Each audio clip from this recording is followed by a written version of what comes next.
Ok, gracias. Sí, vamos a ver la presentación del tema de hoy, es la lección 5 y 6 realmente, ¿no? Vamos a comenzar, como decía el pastor, el tema de hoy se llama Teología, Ciencia y Vida. Es el tema que vamos a estar mirando y primero vamos a tener en cuenta la relación del creyente con la ciencia teológica, la ciencia como disciplina de la que hemos venido hablando a lo largo de ya un mes larguito.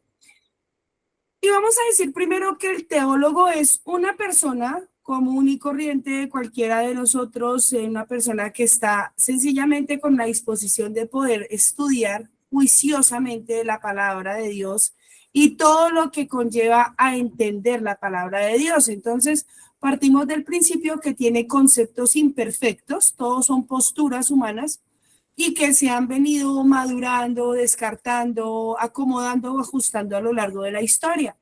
Y también con lenguaje impreciso, porque definitivamente, y lo vamos a aprender con el tiempo que podamos estudiar, nosotros en la medida en que nos conocemos traducciones, conocemos dinámicas, empezamos a darnos cuenta que el lenguaje humano nos queda corto para entender los conceptos grandísimos que competen a la persona y al carácter de Dios.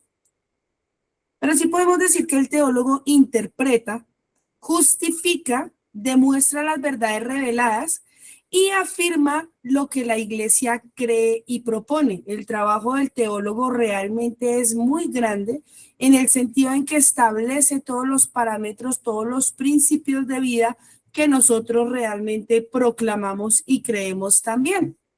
Entonces vamos a partir del principio de que el cristianismo pues es una opción de vida, es algo que nos acercamos primero en un acto de obediencia reconociendo el llamado de Dios, pero también como una decisión propia, ¿no? Entendemos que definitivamente el camino de Dios es libre, no viene condicionado, no viene predestinado, es una decisión humana y por eso podemos entenderlo como una opción de vida. En ese orden de ideas podemos empezar a quitarnos toda una serie de cargas o taras que muchas veces hemos aprendido desde que estamos conociendo al Señor, ya sea desde la cuna o desde el momento en que decidimos hacer este salto hacia la fe.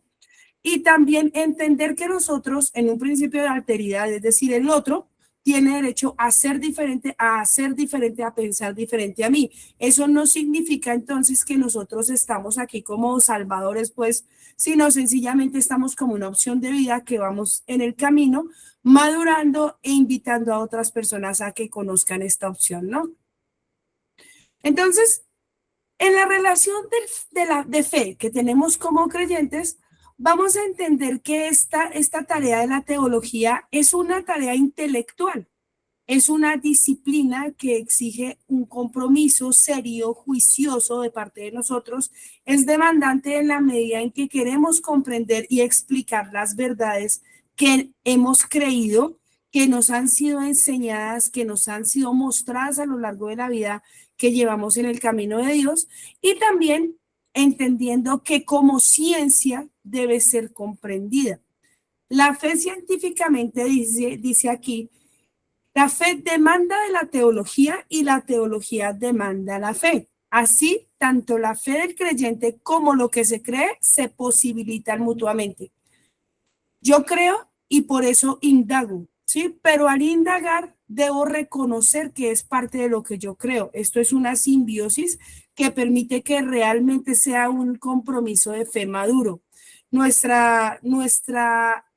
Digamos, nuestro conocimiento con Dios se vuelve maduro, se crece en la medida en que nosotros queremos comprender todas estas verdades y la teología nos lleva a eso.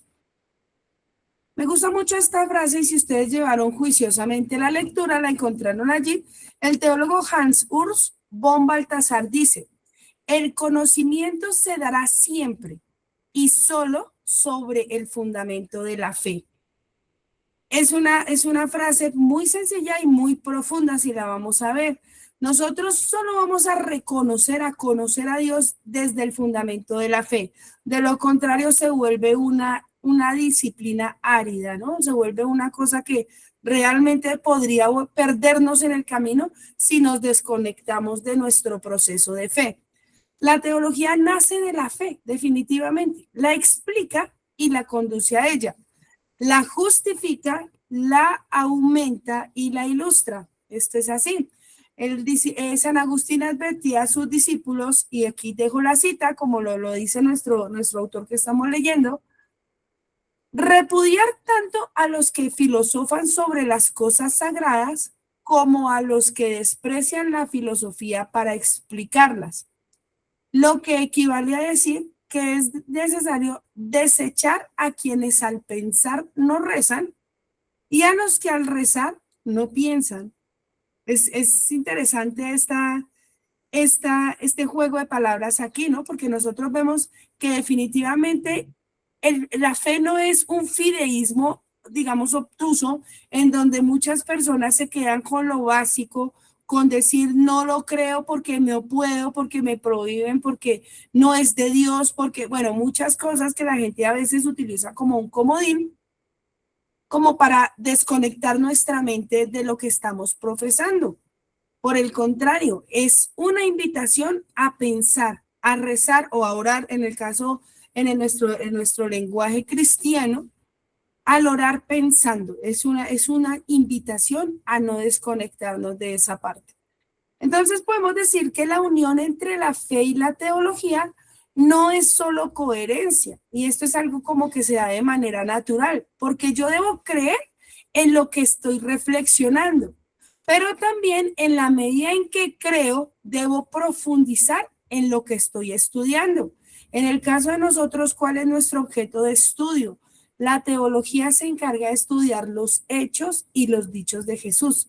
Es así como nosotros vamos a entender definitivamente todo lo que se nos presenta, y por eso en la medida en que estamos creciendo en estos estudios juiciosos, más se aumentan nuestras inquietudes, más se aumentan las dudas, más se aumenta la inquietud por seguir creciendo. Esto se vuelve, digamos, un túnel grandísimo de conocimiento en donde cada vez vamos a querer profundizar más, ¿no? Cada vez que nosotros nos acercamos con unos nuevos elementos para poder leer el texto, ese texto se nos expande y nos resignifica nuestra fe. Por eso es que no podemos desconectarnos de la parte de la oración, porque en la oración el teólogo busca el modo más auténtico de hacerlos comprensibles. Todos estos dichos, todos estos aprendizajes que se vuelven algo para cada uno de nosotros, pero también para comunicarlo a los demás. Y en la medida en que lo comunicamos y lo guardamos para nosotros, empieza a ser un tesoro en el corazón. Entonces, me gusta también la frase que deja el autor allí, que dice que hablar con Dios le permite hablar de Dios. Un teólogo que no ora, pues sencillamente se vuelve un humanista más, ¿no? Una propuesta diferente, pero para nosotros digamos, el distintivo, la impronta que podemos llevar es que creemos en Dios. Y por lo tanto necesitamos primero acercarnos a Dios antes de querer hablar de Él. Eso es, digamos, el distintivo.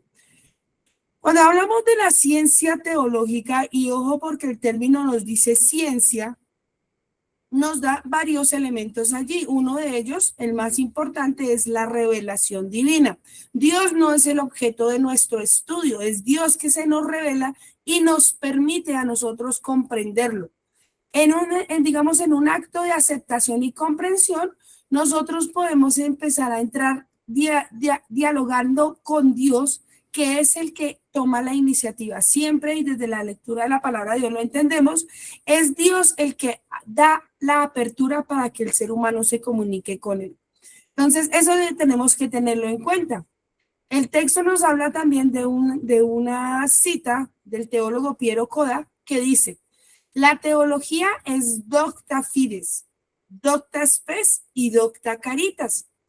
Fe, esperanza y caridad, elevadas a un nivel de conocimiento intelectual y vividas como tales para entrar siempre más plenamente en el don recibido de Dios, con el fin de entrar en comunión con Él y desde Él con los hermanos.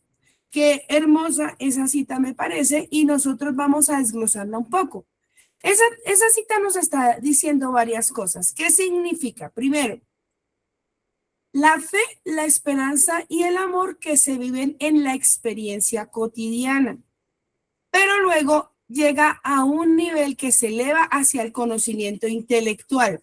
Eso que vivimos de manera cotidiana, de una manera sensible, si se quiere, desde nuestros sentidos, ahora lo llevamos hacia el conocimiento intelectual a través de la reflexión. Una vez que está allí, entonces se empieza a comprender ya no en una experiencia sensible, sino en una experiencia inteligible, es decir, lo que aprendo, lo comprendo y lo pongo como una experiencia cognitiva o conceptual, ¿no? Significa también que se recibe como un don. Todo lo que nosotros aprendemos es por gracia de Dios. Y al entenderlo como un don, podemos asumirlo como ese regalo que nos libera de culpas. En la medida en que conocemos quién es Dios, quién es la persona de Dios, cuál es su carácter de amor, empezamos a quitarnos todas esas taras, todas esas mezquindades que a lo largo de la historia la iglesia ha venido recogiendo, atesorando y poniéndolo como un dogma que se vuelve algo muy rígido y muy pesado de llevar. Una vez que estamos en ese punto, entendiendo lo que es una gracia, empezamos a entender que es Dios mismo el que posibilita esa apertura. La comprensión de la palabra de Dios, de la ciencia teológica, nos abre la puerta hacia la comunión con Dios. Y ahí es donde el texto de entrar confiadamente al trono de la gracia adquiere un nuevo sentido para nosotros, porque entramos hacia Dios entendiendo que Dios es el primero que ha querido que se abra esa puerta para que podamos entrar en apertura y comunión con Él. Y desde allí, ahora sí, desde la unidad con Dios, podemos vivir una fe tranquila con los hermanos. Y vuelvo al texto y vuelvo al ejemplo de la alteridad, donde empiezo a entender al otro. Y al otro que no es necesariamente mi hermano en la fe, el otro que es también un no creyente o el otro que es un creyente de otra propuesta de fe, ¿no? El teólogo Rovira nos dice lo siguiente: el discurso sobre Dios debe ser respuesta al discurso de Dios, pero tiene que ir acompañado del discurso a Dios. El discurso sobre Dios, el que nosotros explicamos, debe ser respuesta al discurso de Dios, es decir, ¿qué nos dice Dios a nosotros? Pero esto no va solo, sino que tiene que ir primero acompañado de nuestro diálogo con Dios, ¿no? La teología como discurso sobre Dios quedaría afectada por un racionalismo estrecho si no estuviera enmarcada y transida por la palabra de Dios y por la palabra a Dios. Esto es por la revelación y por el espíritu contemplativo. Es lo que más adelante vamos a entender como anabasis y catabasis, es decir, ese diálogo del hombre hacia Dios y de Dios hacia el hombre que se da de una manera simultánea, dialógica, permanente en la medida en que yo quiero acercarme a Dios. ¿Cuál es la misión del teólogo entonces? Entonces, aquí nos dice el texto que la misión del teólogo puede ser una valiosa contribución para la vida de los fieles, como para el diálogo respetuoso con creyentes de otras religiones o con no creyentes, lo que estaba diciendo hace un momento. Primera de Juan 1:3 nos explica y nos dice que es comunicar lo que hemos visto y oído, y esto es una dinámica de fe. Pero también la siguiente parte es pensar en Dios y comunicar lo que pensamos. ¿Cuáles son esos pensamientos? Eso ya es un acto de la razón. Entonces, fe y razón que se unen, que actúan para que nosotros podamos en un acto humilde acoger ese logos que es el pensamiento de Dios, el pensamiento divino, como una contribución para la paz del mundo, que es lo que pues realmente es el ideal para todo ser humano, ¿no? Y también importante esto, el teólogo no es un repetidor de lo que otros han investigado. Qué interesante y qué importante me parece esto, porque nosotros no nos encargamos solamente de recoger palabras, testimonios de otras personas que han dedicado su día a reflexionar. Sobre ellas reflexionamos, ¿cierto? Pero sobre ellas también empezamos un camino individual para adentrarnos a las profundidades de la verdad revelada. No tiene sentido que nos volvamos eco de otros si no lo estamos viviendo, si no estamos creyendo, si no queremos o anhelamos esas profundidades en nuestra propia vida. El teólogo, y dice Ipps Congar es el neumatólogo, pues por excelencia, un hombre que se dedicó su vida entera a estudiar al Espíritu Santo. Nos dice lo siguiente: el teólogo trata de encontrar la arquitectura de la obra de Dios, y esta es una frase gigantesca y ambiciosa, si se quiere el término, porque nosotros realmente estamos en un ejercicio de primeros pasos, a mi modo de ver. Siempre que uno termina de estudiar esto, concluye que le falta un montón, y aprender siempre se va a volver algo muy, muy grande. Para poder llegar a hacer ese trabajo, entonces debemos hacerlo primero con humildad, reconociendo que estamos, por gracia de Dios, primero, en un acto de fe, segundo, y también reconociendo que hay gente que está por encima de nosotros muchísimo, muchísimo. Con obediencia, porque es un ejercicio que viene del corazón de Dios, y que nosotros con humildad vamos a seguir caminando hacia allá. Y con fe, sobre todo, ¿no? Porque si no hay fe, pues realmente vuelvo a lo mismo, se vuelve una propuesta humanista más. Esto implica que hayan tensiones. La reflexión, el ejercicio académico, el estudiar nos lleva a tensiones, a disensos, a situaciones en donde definitivamente no vamos a comprender o no vamos a tener acuerdos. Está bien eso, ¿no? Es parte de lo que estamos haciendo. El ejercicio nos tiene que llevar a eso, y si no, no lo estamos haciendo bien. Pero, ojo, el teólogo está llamado no al disenso, sino a un debate equilibrado y amplio que permita una contribución madura a la revelación de la verdad. Nunca olvidemos eso, no estamos para ir en contra del sistema, no estamos para romper cosas, para venir a acabar con lo que ya se ha hecho durante siglos, sino por el contrario, a contribuir desde lo que somos, desde lo que hemos aprendido, desde lo que reflexionamos, ponemos nuestro grano de arena a la revelación de la verdad. Eso es básicamente.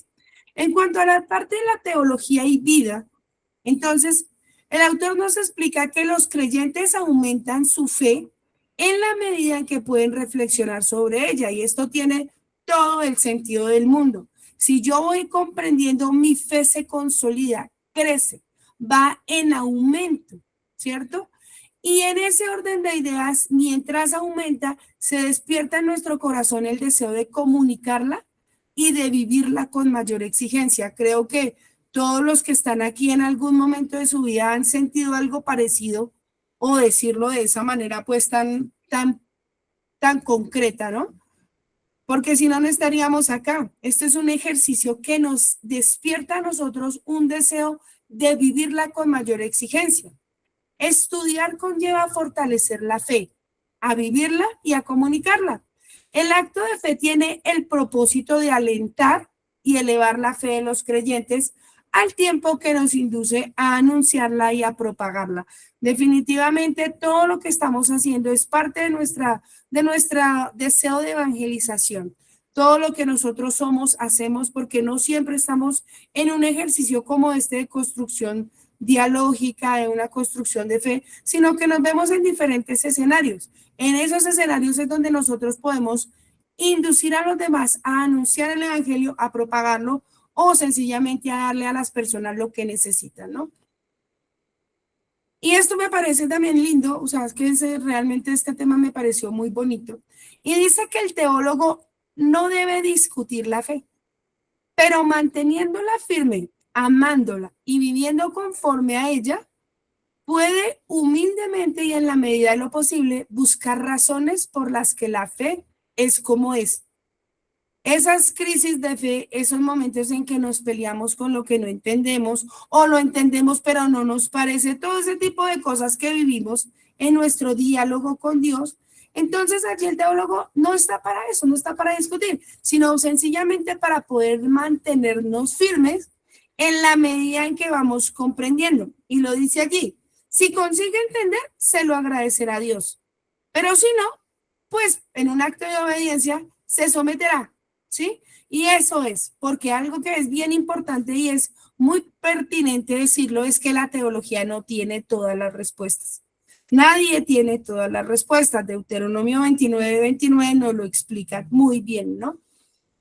En resumen, podemos decir que la ciencia teológica está integrada por diferentes elementos. Primero, la comprensión y exposición de la fe con categorías filosóficas. Hace unas semanas atrás nos explicaba tan excelsamente Elkin acerca de la importancia de articular la filosofía y la teología. No para que podamos hablar de una manera rimbombante, porque el de tema no es ese, sino es hacerlo difícil, sencillo para que nos escuchen. Segundo, la sistematización coherente y racional de las verdades reveladas. ¿Yo por qué creo lo que creo? Eso no lo debemos preguntar y en la medida en que podamos ser honestos con nuestras dudas, podemos crecer. Y tercero, la respuesta humilde del creyente con el objetivo de conocer y contemplar el amor del Dios revelado. Creo que este es el quid de todo lo que nosotros hacemos, el amor de Dios revelado que se ha hecho carne y que ha venido para que nosotros podamos tener vida, y ese es todo el tema que nosotros anunciamos. Entonces, cierro esta primera parte con una parte de una cita de Benedicto XVI que dice que para ser científica, la teología debe argumentar de modo racional, pero también debe ser fiel a la naturaleza de la fe eclesial. ¿Cuál es esa naturaleza? Primero, centrada en Dios, arraigada en la oración, en una comunión con los demás discípulos del Señor. Primero, con el corazón puesto en Dios. Segundo, reconociendo que yo necesito de Dios y desde ahí unirme en una unidad, realmente en una comunión con los que están haciendo lo mismo. Es un camino de muchos. La iglesia realmente es una comunidad para el crecimiento de todos. Eso en la primera parte. Ahora, la segunda parte que nos habla de la teología ante la crisis de Dios en la cultura occidental. Y nosotros nos venimos a decir, bueno, la teología ante la crisis de Dios, ¿no? ¿Qué significa eso? Permítanme, ustedes están viendo, no, espérenme un momento, por favor. No, por cuestiones de tiempo no lo voy a mostrar. Una línea de tiempo donde recoge todo esto. Permítanme un momento.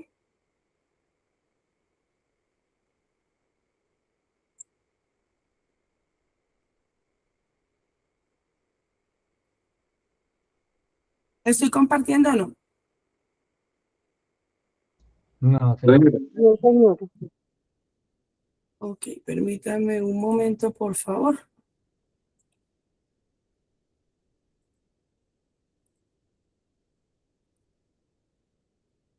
Ok, ahora sí. ¿Lo vemos bien o no? ¿O está muy pequeñito?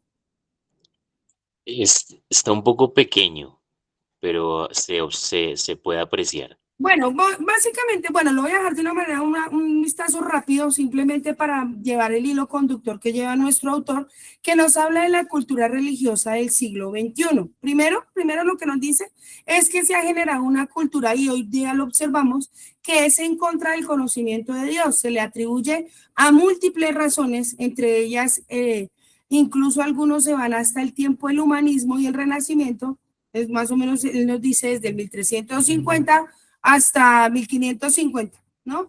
Porque nos está hablando de todos esos argumentos que se levantaron en el momento en que gira, digamos, la cultura de creer el Dios como el centro de todo a el hombre como el centro de todo. Eso es lo que pasa en estos tiempos del humanismo y el renacimiento.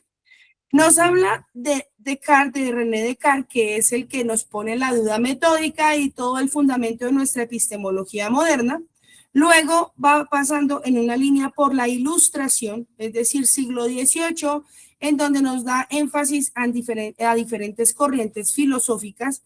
El empirismo, en donde se habla de la experiencia como el fundamento del ser, en contra del racionalismo, que dice no es la experiencia, es la razón, y el positivismo, que nos dice que todo se basa en la observación, ¿no? Estas son, digamos, las propuestas que hay, que nos llevan ahora sí al cientificismo y al laicismo. siglo XIX, alta crítica, en donde todo se vuelve un mito, incluyendo la palabra de Dios, y donde también nosotros nos vamos a encontrar con una separación de la iglesia con el Estado. Ahora, desde el laicismo se habla, y nos lo dice nuestro autor, de una promoción de la libertad de conciencia, y esto sonando tan bien, es un discurso mistificado, diría Yacuría, porque es una cuestión de que aunque suena muy bonito, tiene una cantidad de entramados que no son tan sanos para nuestra fe. También el laicismo nos lleva a enfocarnos en la política y en la educación. Entonces, vamos a revisar los textos sagrados en el siglo XIX, donde se completa todo como la alta crítica termina diciendo que todo esto son mitos, que es una influencia de la teología moderna, porque allí se quita todo lo que puede decirse sagrado o milagroso y se parte de un principio de los mitos, ¿no? Y llegamos al siglo XX y Paul Ricoeur nos habla de la filosofía de la sospecha, en donde se empieza a dar como la crítica a la religión y a la moral tradicional. Aquí es donde muchos hoy día dicen la filosofía nada que ver con la teología y no es algo, eso es lo más impreciso que podemos decir. Es desde el siglo XX con Nietzsche, con Freud, con Marx, que hablábamos hace unos días también, en donde se empiezan a entrar una serie de propuestas donde se habla de la muerte de Dios, donde se habla de la religión como una ilusión e incluso como una proyección o como el opio de un sistema social del pueblo como tal. Entonces, todo esto ha permeado lo que hoy somos, lo que hoy se propone como una teología, ¿no? La diversidad religiosa de la era posmoderna, el diálogo interreligioso y las nuevas formas de espiritualidad, aunque suena algo muy respetuoso, tienen demasiadas imprecisiones. ¿A qué nos encontramos o a qué a qué nos enfrentamos hoy? Nos encontramos con varias cosas, desde el fundamentalismo, donde todo realmente se vuelve a ultranza, donde no hay, digamos, una posibilidad de flexibilizar nada, a un ateísmo militante o a una nueva búsqueda de significados. Esto realmente es lo que nos dice el autor. Esa es la propuesta que tenemos ahora. Eso es lo que nos dice nuestro autor, en eso nos encontramos y entonces nos hace la pregunta, ¿estamos realmente así en la cultura religiosa actual? Esto prácticamente es lo que les acabo de resumir de manera muy rápida porque estoy en contra del tiempo, pero desde el humanismo 1350 a los filósofos de la sospecha en el siglo XX han habido demasiadas cosas que nos han puesto a pensar, a debatir e incluso a pelear. Entonces, vamos a ver allí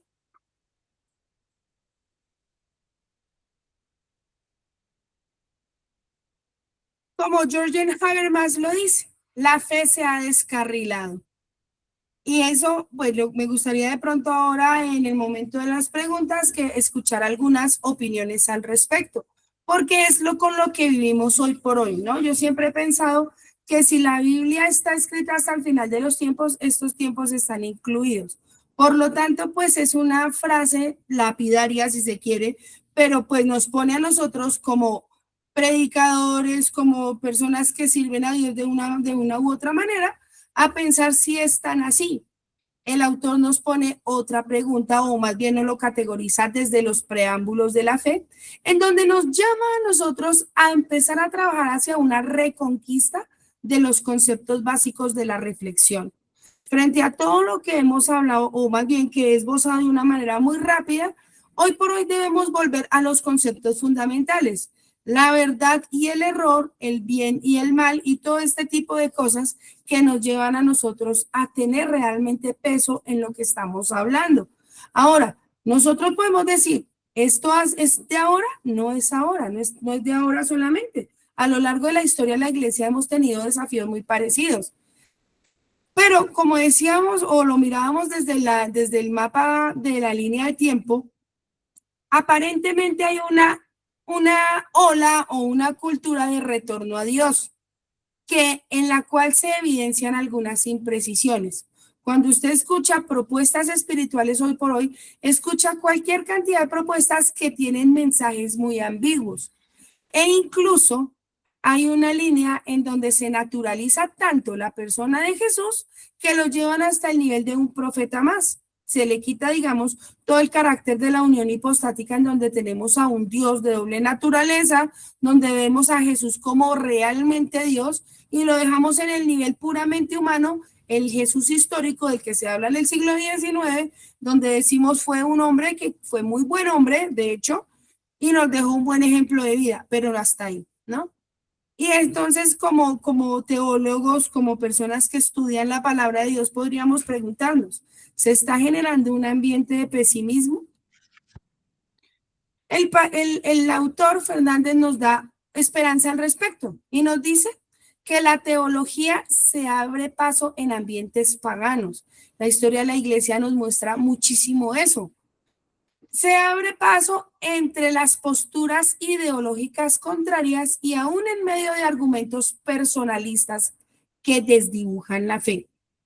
La teología es digamos, la ciencia que siempre va a prender el faro, que siempre va a llevar, así sea una minoría, como dice la palabra de Dios, a reconocer la verdad, ¿no? Ahora para nosotros hay unos nuevos planteamientos. ¿Qué es lo que nosotros estamos viendo? Primero, de manera muy genérica lo dice el autor porque es demasiado inmenso el tema como para verlo en unos pocos capítulos, pero digamos que es lo que nos pone en el orden de importancia o de tendencias en esta época son 3 elementos. El primero, un retorno a la metafísica realista. Y al hablar de metafísica, él no lo dice, el concepto como tal metafísico ha sufrido unas acusaciones tales que hoy por hoy la gente prefiere hablar de ontología, es decir, el estudio del ser en cuanto a ser, el ser propiamente dicho. Sin embargo, este no es el problema es la pereza intelectual que hay hoy por hoy. La gente le da pereza realmente adentrarse en temas complejos y prefiere pasar con, pues, lo digo con mucho respeto, con un video de 30 segundos en una red social y con eso dicen, ya entendí lo que quiero saber y punto. El segundo punto es la necesidad de una exégesis científica, pero menos crítica. Y ojo, al hablar de exégesis estamos hablando de la extracción de la verdad profunda de la palabra de Dios.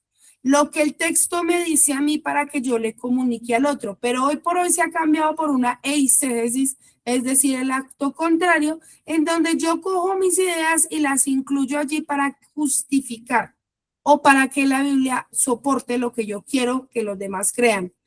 Hoy día se está buscando una exégesis científica, nos dice el autor, pero menos crítica. Entonces, ¿qué es lo que se busca hoy? Un mensaje de amor, del amor de Dios y su compromiso salvador.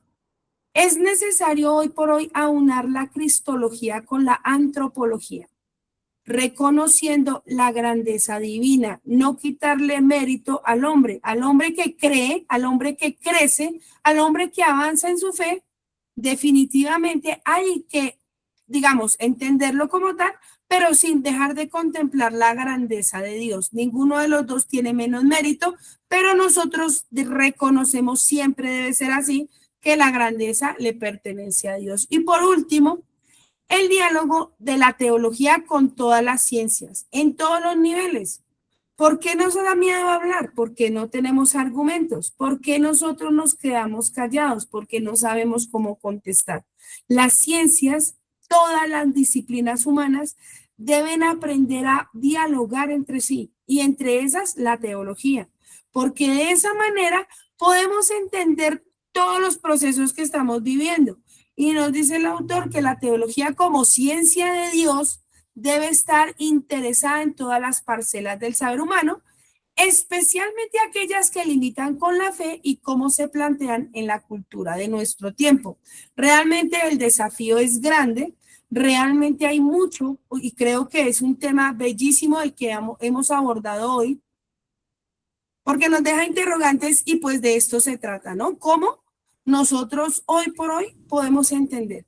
¿Cómo podemos encontrarnos de frente ante todas las propuestas religiosas, pseudo religiosas, espirituales o de cualquier otra índole, y cómo en medio de todo esto, sin dejar de entender que estamos hablando primero, y vuelvo a lo que decía al inicio, desde un diálogo primero con Dios, para poder hablar con los demás desde Dios y sobre Dios.